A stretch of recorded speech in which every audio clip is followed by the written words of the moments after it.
রাধে রাধে। নমস্কার বন্ধুরা, বৃন্দাবন ফ্যামিলি ব্লগের আরও একটি নতুন ভিডিওতে আপনাদের সকলকে স্বাগত জানাই। কেমন আছেন সবাই? আশা করি সবাই ভালো আছেন, সুস্থ আছেন, আর রাধারানীর কৃপায় আমরাও বেশ ভালো আছি। তো আজ হচ্ছে বুধবার, আর এখন বাজে হচ্ছে সকাল প্রায় 8:30টার মতো। তো আজ সকাল 8টার আগেই কিন্তু আমার গোপীনাথের স্নান, সকালের স্টিঙ্গার আরতি, পুজো, এমনকি সকালের বাল্যভোগ লাগানো কমপ্লিট হয়ে গেছে। তো আজ হচ্ছে দ্বাদশী, আজ একাদশী ব্রতের পারণ। আজকে কাল ছিল মঙ্গলবার, কাল ছিল আমাদের কামদা একাদশী ব্রত। কাল আমরা একাদশী ব্রত পালন করেছি, আর সেই একাদশী ব্রতের পারণ আজকে, মানে আজকে দ্বাদশী। তো তার জন্য সকালে আমি গোপীনাথের বাল্যভোগের জন্য আলু সিদ্ধ অন্ন বানিয়েছিলাম। তো গোপীনাথের সেবা পুজো কমপ্লিট করে গোপীনাথকে বাল্যভোগ লাগিয়ে দিয়েছি আলু সিদ্ধ অন্ন, আর সেই আলু সিদ্ধ অন্ন আমাদের সকালে প্রসাদ পাওয়া হয়ে গেছে। তো এখন আমরা প্রসাদ পেয়ে রেডি হয়ে গেছি। তো আমরা কোথায় যাচ্ছি, কি কারণে যাচ্ছি, সেটাও তোমাদেরকে আজকে দেখাবো। তো তোমরা পুরো ভিডিওটা স্কিপ না করে দেখতে থাকো, আশা করি তোমাদেরও অনেক ভালো লাগবে। তো আজ হচ্ছে চৈত্র মাসের শুক্লপক্ষের দ্বাদশী তিথি। তো এই চৈত্র মাসের শুক্লপক্ষের দ্বাদশী তিথিতেই কিন্তু আমাদের ব্রজধামের কাম্যবনের সিদ্ধ জয়কৃষ্ণ দাস বাবাজি মহারাজ দেহ রেখেছেন। তো আজকের এই শুভ দিনেই সিদ্ধ বাবা দেহ রেখেছেন। তো তার সেই সিদ্ধ বাবার তিরোভাব তিথিতে যোগদানের জন্যই কিন্তু আমরা আজকে সকাল সকাল রেডি হয়ে বেরিয়ে পড়লাম। তো আমাদের বাড়ি থেকে কাম্যবন অনেকটা দূরে, প্রায় 43 কিলোমিটার দূরে অবস্থিত কাম্যবন। তো সেই কাম্যবনেই আমরা এখন যাচ্ছি সিদ্ধ বাবার তিরোভাব তিথিতে যোগদান করার জন্য। তো আমি আর আমার হাজব্যান্ড, আর আমার বাড়ির পাশে, মানে আমাদের বাড়ি তো পাল কলোনিতে, শিব কলোনিতে আমার একটা বোন আছে। তো সেই বোনও আমাদের সাথে যাবে। তো সেই বোনকেও এখান থেকে নিতে এসেছি, ওর বাড়ি থেকে। তো সেই বোনের বাড়িতে আসার পর আমার বোনের মা, মানে কাকিমা, আমাদেরকে কিছু প্রসাদ খেতে দিল। তো এখানে কিছু প্রসাদ নিয়ে জল খেয়ে তো আমরা এখন তিনজনেই বেরিয়ে পড়লাম। তো কাম্যবন কিন্তু অনেকটা দূরে, প্রায় রাধাকুণ্ড থেকে 43 কিলোমিটার দূরে অবস্থিত। মানে এতটাই দূর কাম্যবন, মানে কাম্যবনের পুরোটাই কিন্তু রাজস্থানের মধ্যে অবস্থিত। আমাদের ইউপি সীমা পার হয়ে কিন্তু আমাদেরকে কাম্যবনে রাজস্থানের সীমা ধরতে হয়। তো রাজস্থানের কিছুটা অংশ আমাদের বৃন্দাবনের 84 ক্রোশের মধ্যে পড়ে গেছে। তো তার জন্য আমাদের এই কাম্যবনটা যে আছেন, এই কাম্যবনের পুরোটাই রাজস্থানের মধ্যে। তো অনেকটা দূরে। তো আমরা কি করেছি, রাস্তায় আস্তে আস্তে, মানে এত কোমর ব্যথা হয়ে যায় গাড়িতে বসে থাকতে থাকতে। তো তার জন্য রাস্তায় দাঁড়িয়ে একটু আখের জুস খেয়ে আমরা মন্দিরে পৌঁছে গেলাম, আমরা কাম্যবনে পৌঁছে গেলাম। মানে অনেকটা দূর রাস্তা, তো রাস্তায় একটু রেস্টও নিয়েছি, কারণ এতটা দূর, এতটা টাইম গাড়িতে বসে থাকতে থাকতে কোমর পুরো ব্যথা হয়ে গেছে। তো যাই হোক, শেষ পর্যন্ত আমরা মন্দিরে, কাম্যবনের সিদ্ধ বাবার মন্দিরে এসে পৌঁছে গেলাম।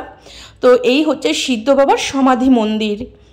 তো এই স্থানেই কাম্যবনের এই যে বিমলা কুণ্ডের ওপরেই সিদ্ধ বাবার সমাধি মন্দির। তো এই সমাধি মন্দিরেই পৌঁছে গেছি। তো এখানে এসে সিদ্ধ বাবাকে আগে প্রথমে মালা পরিয়ে দিলাম। তো আমরা রাধাকুণ্ড থেকে আসার সময় বাজার থেকে মালা এনেছিলাম সিদ্ধ বাবার জন্য। তো সেই সিদ্ধ বাবাকে মালা পরিয়ে সিদ্ধ বাবার শ্রী চরণ কমলে ফুল অর্পণ করে এখানে কিছু দক্ষিণা দিয়ে তারপরে আমরা দুপুরে এই সিদ্ধ বাবার এখানে প্রসাদ পাবো। তো আমরা আগের বছরও এসেছিলাম। তো তোমাদেরকে তো এর আগেও আমরা বলেছি যে আমাদের ব্রজধামের চার ধারে চার সিদ্ধ বাবা সব থেকে ফেমাস সিদ্ধ বাবা। মানে প্রথম শুরু হচ্ছে গোবর্ধন থেকে, গোবর্ধনের সিদ্ধ শ্রীল কৃষ্ণদাস বাবা, তারপরে হচ্ছে রনবাড়ির সিদ্ধ কৃষ্ণদাস বাবা, আর সূর্যকুণ্ডের সিদ্ধ কৃষ্ণদাস বাবা, আর এই কাম্যবনের সিদ্ধ জয়কৃষ্ণদাস বাবাজি মহারাজ। তো এই ব্রজধামের, ব্রজের 84 ক্রোশের মধ্যে চার ধারে চার সিদ্ধ বাবা সব থেকে ফেমাস সিদ্ধ বাবা। তো আমাদের গৌড়ীয় বৈষ্ণবের রাগানুগা ভজনের এই, মানে এই যে রাগানুগা ভজনটি, এই রাগানুগা ভজনই এসেছেন এই সিদ্ধ বাবাদের থেকে। তো যত সিদ্ধ বাবা আছে, এই চার সিদ্ধ বাবা, তার মধ্যে সব থেকে সিনিয়র সিদ্ধ বাবা হচ্ছেন এই সিদ্ধ জয়কৃষ্ণ দাস বাবাজি মহারাজ। তো আর যে তিনজন সিদ্ধ বাবা আছেন, এই তিনজন সিদ্ধ বাবাও এই যে কাম্যবনের সিদ্ধ জয়কৃষ্ণ দাস বাবাজি মহারাজ, আজকে এনার তিরোভাব তিথিতেই যোগদান করার জন্য এসেছি। তো এই তিন সিদ্ধ বাবা এই জয়কৃষ্ণ দাস বাবাজি মহারাজের আনুগত্যেই ভজন করেছেন। মানে যত সিদ্ধ মহাত্মা আছেন আমাদের ব্রজধামে, মানে আজ থেকে প্রায় 300 বছর আগে যত সিদ্ধ মহাত্মা ছিলেন, এমনকি এর পরেও যত সিদ্ধ মহাত্মা হবেন, সব এই আমাদের কাম্যবনের সিদ্ধ জয়কৃষ্ণ দাস বাবাজি মহারাজের আনুগত্যেই কিন্তু ভজন করেন। মানে সবার বড় আর সব থেকে সিনিয়র সিদ্ধ বাবা হচ্ছেন ইনি।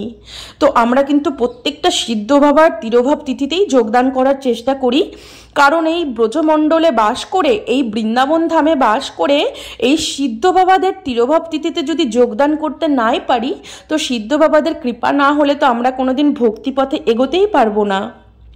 এই ভক্তিপথে রাধারানীর কিছু কৃপা লাভ করার জন্য আর ভগবান শ্রীকৃষ্ণের কিছু কৃপা লাভ করার জন্য কিন্তু প্রথমে আমাদেরকে সাধুগুরু বৈষ্ণবের কৃপা লাভ করতে হবে, আমাদের সিদ্ধ বাবাদের কৃপা লাভ করতে হবে। এই জন্যই সিদ্ধ বাবাদের কৃপা লাভ করার জন্যই কিন্তু আমরা এত দূর দূর থেকে আসি সিদ্ধ বাবাদের তিরোভাব তিথিতে যোগদান করার জন্য। তো আমরা সূর্যকুণ্ডেও গেছি সিদ্ধ বাবার তিরোভাব তিথিতে, তারপরে গোবর্ধনেও গেছি, এমনকি রনবাড়ির যে সিদ্ধ কৃষ্ণ দাস বাবা সেখানেও গেছি। আর এই 3টে সিদ্ধ বাবার ভিডিওই তোমাদের সাথে শেয়ার করেছি। তোমরা আমার ভিডিও আমার ইউটিউবে এসে সার্চ করলে দেখতে পাবে। ব্রজধামের যে 4 সিদ্ধ বাবা আছে, 4 সিদ্ধ বাবার তিরোভাব তিথিতেই আমরা যোগদান করেছি। এমনকি শুধু এবছর নয়, প্রতিটা বছর আমরা সিদ্ধ বাবাদের তিথিতে যোগদান করার চেষ্টা করি, কারণ সিদ্ধ বাবার তিথিতে যোগদান করলে সিদ্ধ বাবার কৃপা নেমে আসবে। সিদ্ধ বাবার তিরোভাব তিথিতে প্রসাদ পেতে হবে, সিদ্ধ বাবার তিরোভাব তিথিতে যোগদান করতে হবে, সিদ্ধ বাবার সমাধি মন্দির দর্শন, সেই সমাধি মন্দিরে মালা অর্পণ করতে হবে, তবে আমরা সিদ্ধ বাবার কৃপা লাভ করতে পারবো। আর এই সিদ্ধ বাবার কৃপা লাভ করলে তো রাধারানীর কৃপা অটোমেটিক আমরা পাবো, কারণ আগে রাধারানীর কৃপা পেতে গেলে আগে মহাত্মাদের কৃপা আগে চাই।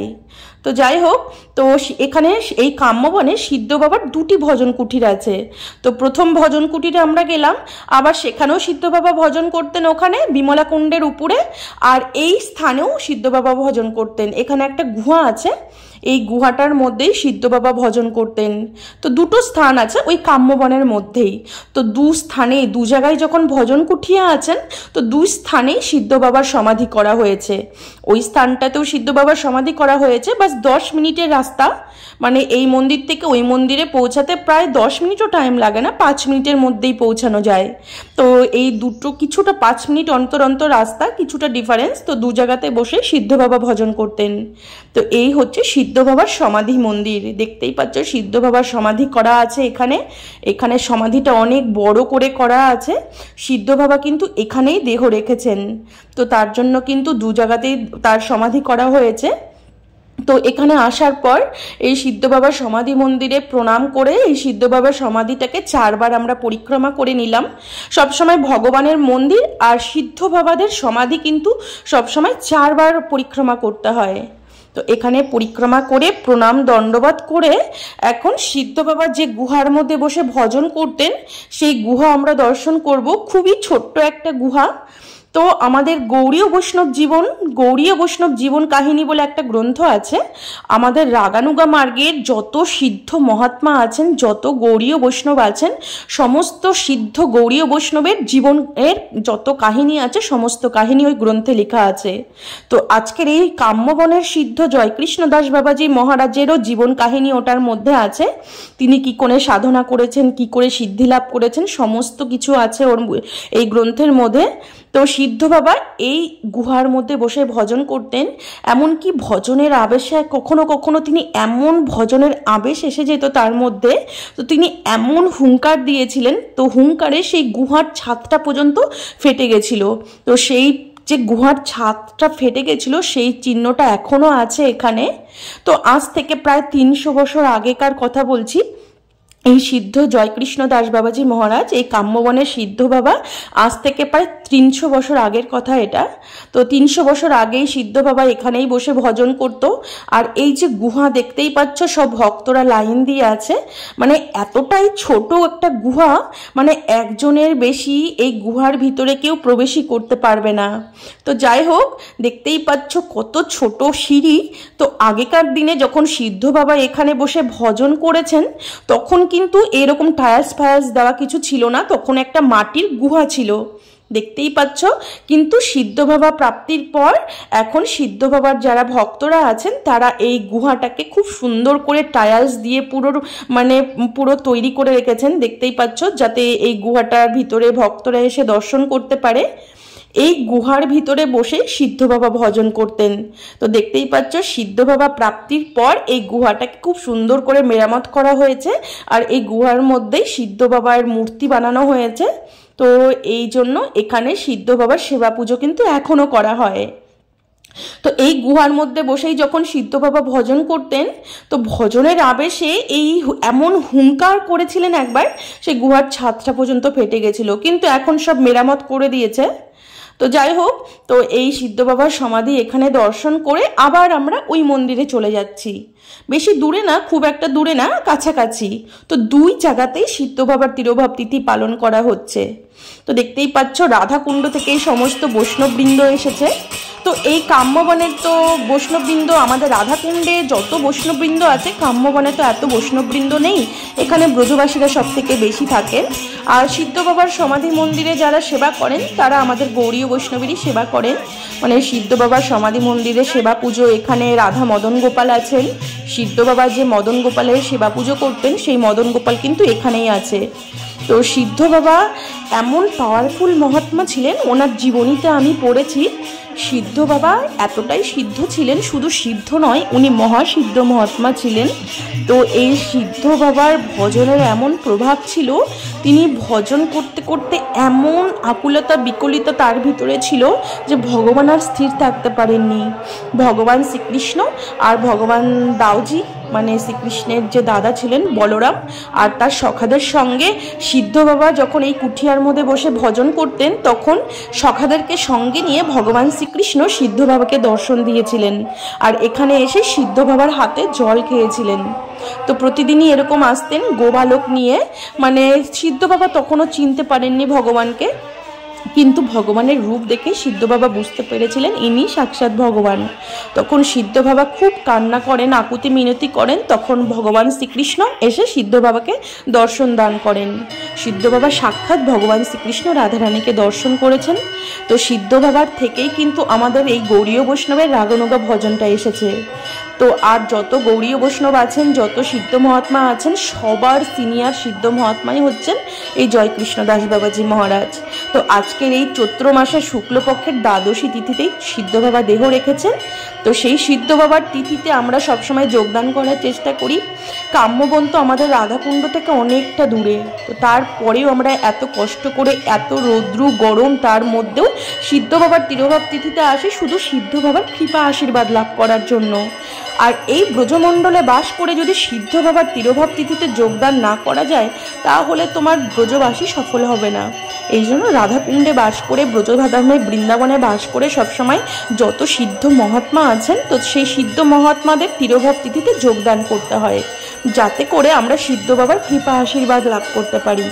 তো দেখতেই পাচ্ছ ভোগ লেগে গেছে, 64 মহন্তের ভোগ লাগানো হয়। আমাদের ব্রজধামে কিন্তু যত মহাত্মার তিরোভাব তিথি পালন করা হয়, সব কিন্তু 64 মহন্তের ভোগ লাগানো হয়। তো দেখতেই পাচ্ছ এখানে 64 মহন্তের ভোগ কিন্তু অন্ন দিয়ে লাগানো হয় না, সবসময় লুচি নয়তো মালপোয়া দিয়ে লাগানো হয়। তো মালপোয়া দেওয়া হয়েছে, 3-4 রকমের মিষ্টি, কচুরি, আর তার সাথে সবজি, একটা করে সবজি করা হয়। তো এইগুলো দিয়েই 64 মহন্তের ভোগ লাগানো হয়। এটা কিন্তু ওয়েস্ট বেঙ্গলে হয় কি না, আমাদের বাংলাতে মহাপ্রভুর ভোগ লাগানো হয় আমি দেখেছি, কিন্তু আমি বাংলায় যখন ছিলাম তখন 64 মহন্তের ভোগ দেখিনি। এই ব্রজধামে এসেই কিন্তু আমি 64 মহন্তের ভোগ প্রথম দর্শন করছি। তো এখানে এইভাবেই 64 মহন্তের ভোগ লাগানো হয়। আমাদের যে 4 সিদ্ধ বাবা আছে ব্রজমণ্ডলের চারপাশে, 4 সিদ্ধ বাবা, তো 4 সিদ্ধ বাবার তিরোভাব তিথিতেই কিন্তু 64 মহন্তের ভোগ লাগানো হয়। তো দেখতেই পাচ্ছ ভোগ সাজানো হয়ে গেছে, ভোগ লাগানো হয়ে গেছে, এখন আরতি হচ্ছে। তো যাই হোক, ভোগ দর্শনও হয়ে গেল, খুব সুন্দরভাবে ভোগ দর্শন হয়েছে। আর এই ভোগ দর্শনে কিন্তু দুর্ভোগ কাটে, তোমার পারদ্ধ নাশ হয়। এই জন্য আমরা সবসময় ভোগ লাগানোর পরে যখন মহাপ্রভু প্রসাদ পেয়ে নেয়, মানে রাধারানী শ্রীকৃষ্ণ যখন প্রসাদ পেয়ে নেয়, তখন সেই প্রসাদ আমরা দর্শন করি। এই প্রসাদ, এই ভোগ লাগানো দর্শনে আমাদের পারদ্ধ কাটে, দুর্ভোগ কাটে। তো যাই হোক, তো এখানে আরতি হয়ে গেল। আরতি হওয়ার পর এই যে মদন গোপাল সিদ্ধ বাবা এই মদন গোপালের সেবা করতেন। তো এখন ভোগ আরতি কীর্তন হচ্ছে। তো সূচক কীর্তন হয়, মানে আমাদের সিদ্ধ বাবা যে ভজন করেছেন, কিভাবে ভজন করে রাধারানীকে দর্শন লাভ করেছেন, তো সমস্ত কিছু বৃত্তান্ত কীর্তনের মাধ্যমে গাওয়া হয়, তো যেটাকে সূচক কীর্তন বলা হয়। তো সিদ্ধ বাবাদের তিরোভাব তিথি যেদিন থাকে সেদিন সকাল থেকেই কিন্তু সিদ্ধ বাবার সূচক কীর্তন গাওয়া হয়। সূচক কীর্তন হয়ে গেলে তারপরে ভোগ আরতি গাওয়া হয়। ভোগ আরতি হয়ে গেলে তারপরে প্রথমে বৈষ্ণবদের প্রসাদ পাওয়ানো হয়। বৈষ্ণবদের প্রসাদ পাওয়ানো হয়ে গেলে তারপরে যারা গৃহস্থ বৈষ্ণব আছেন তারা প্রসাদ পায়। এটা কিন্তু আমাদের ব্রজধামের নিয়ম। প্রথমে বাবারা প্রসাদ পাবেন, যারা বাবাজি সন্ন্যাসী হয়েছেন তারা প্রসাদ পাবেন। তারপরে বাবাজিদের প্রসাদ পাওয়া হয়ে গেলে তারপরে আর যত গৃহস্থ বৈষ্ণব আছেন, যত মায়েরা আছেন, তারপরে তারা প্রসাদ পাবেন। আর এই সিদ্ধ বাবার তিরোভাব তিথিতে প্রসাদ পেলেই কিন্তু আমরা সিদ্ধ বাবার কৃপা লাভ করব, কারণ এখানে সিদ্ধ বাবার অধরামৃত আছেন। এই ভোগটা ভগবানকে ভোগ লাগানোর পরে, মহাপ্রভুকে ভোগ লাগানোর পরে এই প্রসাদী ভোগটা সিদ্ধ বাবাকে ভোগ লাগানো হয়। সিদ্ধ বাবা প্রসাদ পাওয়ার পরে তারপরে বাবাজি বৈষ্ণবরা প্রসাদ পাবেন।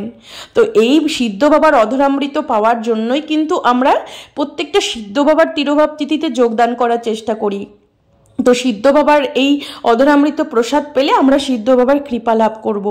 তো আমরা ভক্তিপথে এসেছি, তো ভক্তিপথে টিকে থাকতে গেলে আর ভক্তিপথে আগে বাড়তে হলে কিন্তু আমাদের সিদ্ধ বাবার তিরোভাব তিথিতে প্রসাদ পেতেই হবে। তো এই জন্যই কিন্তু এত দূর থেকে কষ্ট করে আমরা এই তিরোভাব তিথিতে যোগদান করার জন্য আসি। আর সব থেকে দূরে হচ্ছে এই কাম্যবন, আমাদের রাধাকুণ্ড থেকে প্রায় 2-2.5 ঘন্টার রাস্তা।